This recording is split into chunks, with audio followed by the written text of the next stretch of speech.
ये चमक, ये दमक, भगवान महाकालेश्वर के दरबार में दीपावली की ये रौनक। आज महाकाल मंदिर में दिवाली का उत्सव धूमधाम के साथ मनाया जा रहा है। महाकालेश्वर मंदिर में आकर्षक साज सज्जा की गई है, जिसे देखने के लिए देश भर के श्रद्धालु उज्जैन पहुंच रहे हैं। मिठाइयों और फूलों से दरबार सज गया है। इस बीच देश में सबसे पहले बाबा महाकाल के दरबार में दीपावली मनाई गई। ढोल ताशों, मंजीरे, शंख से मानो पूरा उज्जैन झूम उठा हो।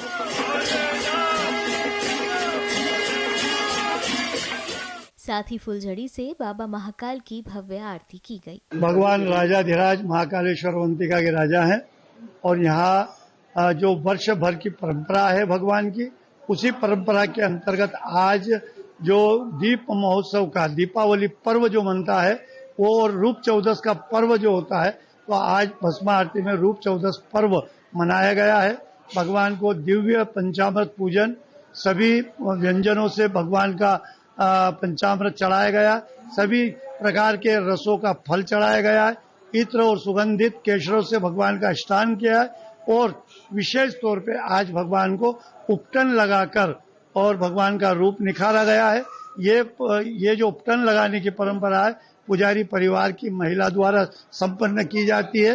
हमारे परिवार की महिलाओं ने आज भगवान को रूप निखारा उपटन लगा के और फिर कपूर आरती भी महिलाओं ने की है। ये वर्ष में एक ही बार होता है ये पर्व।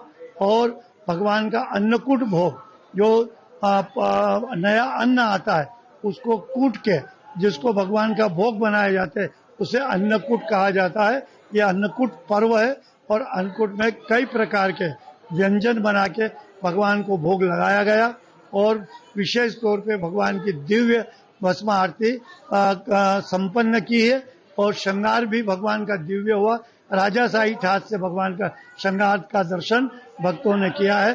भक्त दर्शन करके बड़े ही अपने आप को धन्य मान रहे हैं। ये वर्षों से परंपरा चली आ रही है। आज भगवान का रूप चौदस से भगवान का रूप निखारा जाता है और ये कई द्रव्य से, सुगंधित द्रव्य से उपटन लगाया जाता है। मावा, केसर और किसी और सब प्रकार से इसमें सुगंधित चीजें मिलाई जाती है। उससे भगवान को आज सौभाग्यवती स्त्रियां उपटन लगाती है और आज ये हम पुजारी महिलाओं को ये सौभाग्य प्राप्त हुआ है और ये हम घर पे ही उपटन बनाकर भगवान को अर्पित करते हैं। इतना सुंदर यहाँ भव्य उत्सव किया। दीप उत्सव के साथ साथ यहाँ 56 भोग बाबा को अर्पित किया है और सबसे पहले दिवाली बाबा के दरबार में मनाई जाती है और आज बहुत ही सुंदर दीप उत्सव यहाँ हुआ है और बहुत ही मंगल कामना आज उज्जैन वासियों के लिए यहाँ बाबा के लिए की गई है।